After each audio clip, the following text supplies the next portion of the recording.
ஹைங்க, இப்போ நம்ம மட்டன் பிரியாணி செய்ய போகிறோம். அதுக்கு முன்னாடி நம்ம அதுக்கு தேவையானது பொடி பண்ணிக்கணும். பாருங்கள், குண்டு மிளகா 3 சேர்த்துருக்கேன், காஷ்மீரி மிளகா 2 சேர்த்துருக்கேன். பாருங்கள், கொஞ்சமாக அரை ஸ்பூன் தனியா எடுத்துருக்கேன். ஜீரகம், மிளகு, பட்டை, கிராம்பு, சோம்பு, ஒரு மராட்டி முக்கு, ஒரு அனாச்சி முக்கு, கொஞ்சமாக கல்பாசி எடுத்துருக்கேன், கசகசா எடுத்துருக்கேன். இதெல்லாம் இப்போ நம்ம லைட்டாக வறுத்துக்கலாம்.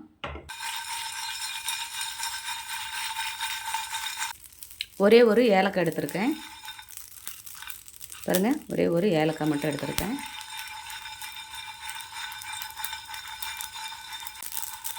வறுத்தாச்சு. இப்போ இது ஒரு பிளேட்டில் போட்டு ஆற வச்சுக்கலாம். குக்கர் வச்சாச்சு. இதில் பாருங்கள், நான் மட்டன் வந்து நல்லா சதையாக ஒரு 1/2 கிலோ கட்ட எடுத்து வச்சுருக்கேன். இந்த மட்டனை சேர்த்துக்கலாம். மட்டன் வந்து இன்னும் பெரிய பீஸாக போடணும். நான் வந்து கொஞ்சம் சின்ன பீஸாக தான் நான் போட்டிருக்கேன். இது கூட 2 பச்சை மிளகாய் சேர்த்துக்கலாம். பெரிய வெங்காயம் கொஞ்சமாக சேர்த்துக்கலாம். உப்பு தேவையான அளவு உப்பு சேர்த்துக்கலாம். மஞ்சள் சேர்த்துக்கலாம். ஒரே ஒரு பீஸ் தக்காளி சேர்த்துக்கலாம். கொஞ்சமாக கொத்தமல்லி தழை சேர்த்துக்கலாம். கொஞ்சமாக கருவேப்பிலை சேர்த்துக்கலாம். தண்ணி சேர்த்துக்கலாம்.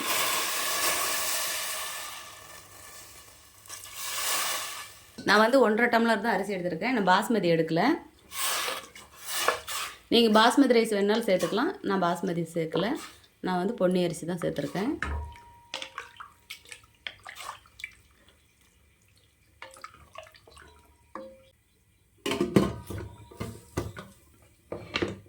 ஒரு 4 விசில் விட்டு இறக்கலாம். குக்கர் வச்சாச்சு. நம்ம எண்ணெய் சேர்த்துக்கலாம்.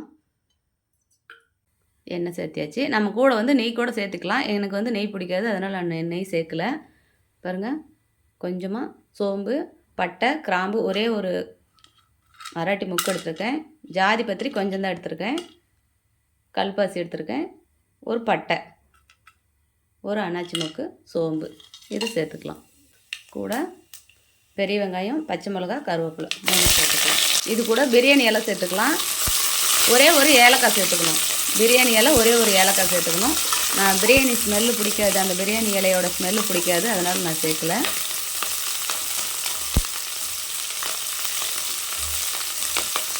இஞ்சி பூண்டு சேர்த்துக்கலாம்.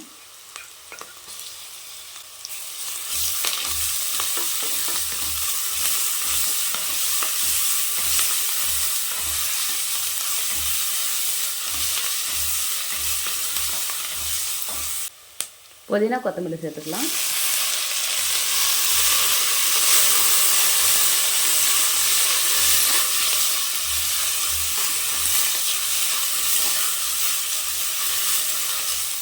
தக்காளி பழம் நான் ஒரு 3 தக்காளி பழம் எடுத்திருக்கேன். பெருசாக 3 எடுத்திருக்கேன்.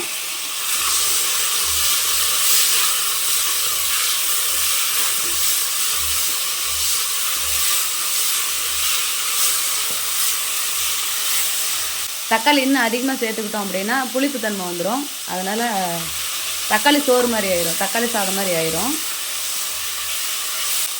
தயிர் சேர்த்துக்கலாம். இந்த சின்ன பவுலில் ஒரு பவுல் தயிர் சேர்த்துக்கலாம்.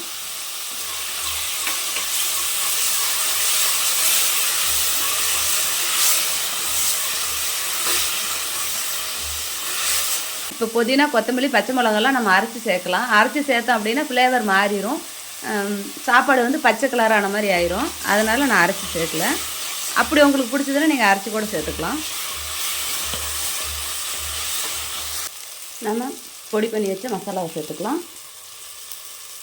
பட்டை கிராம்பெல்லாம் நம்ம பொடி பண்ணோம் இல்லையா, சேர்த்துக்கலாம். இப்போ காஷ்மீரி மிளகா சேர்த்துனது இந்த மாதிரி ஒரு கலர் கொடுக்கறதுக்கு தான் சேர்த்துனது.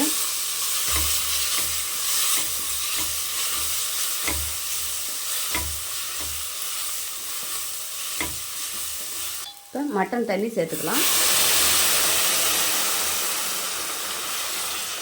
மட்டன் வேவிச்சு இல்லையா, அந்த தண்ணி தான் சேர்த்துருக்கேன். நான் 1.5 டம்ளர் அரிசிக்கு 3 டம்ளர் தண்ணி சேர்த்துருக்கேன். இப்போ மட்டன் நம்ம சேர்த்துருக்கிறதுனால ஒரு 3/4 டம்ளர் நம்ம எச்சா சேர்த்துருக்குறோம். மஞ்சள் சேர்த்துக்கலாம். உப்பு நம்ம மட்டன்லேயும் சேர்த்துருக்கோம், அதனால் நம்ம கம்மியாக சேர்த்துக்கலாம். நம்ம இந்த மட்டன் தண்ணி சேர்த்துக்கிட்டோம் அப்படின்னா ரொம்ப ஜூஸியாக சூப்பராக இருக்கும். அதனால் நீங்கள் மட்டன் தண்ணி சேர்த்துக்கோங்க. நீங்கள் வெறும் தண்ணி அதிகம் சேர்க்கறதோட மட்டன் தண்ணி சேர்த்துக்கோங்க. ரைஸ் சேர்த்துக்கலாம்.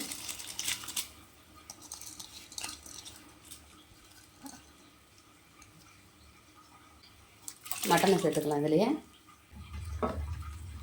நல்லா கலந்து விடுங்க. நல்லா ஒரு கொதி வரட்டும். பாருங்கள், சூப்பராக இருக்குது. நீங்கள் இந்த பட்டை, கிராம்பு, கொஞ்சோண்டு தனியா, ஜீரகம், மிளகு இதெல்லாம் நம்ம வறுத்து பொடி பண்ணி போட்டோம் அப்படின்னா செம்ம சூப்பராக இருக்கும். இதேமாதிரி நீங்களும் ட்ரை பண்ணி பாருங்கள்.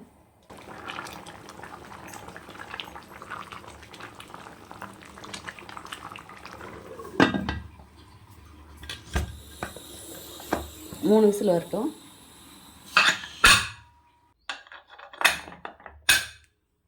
ஓப்பன் பண்ணி பார்க்கலாம்.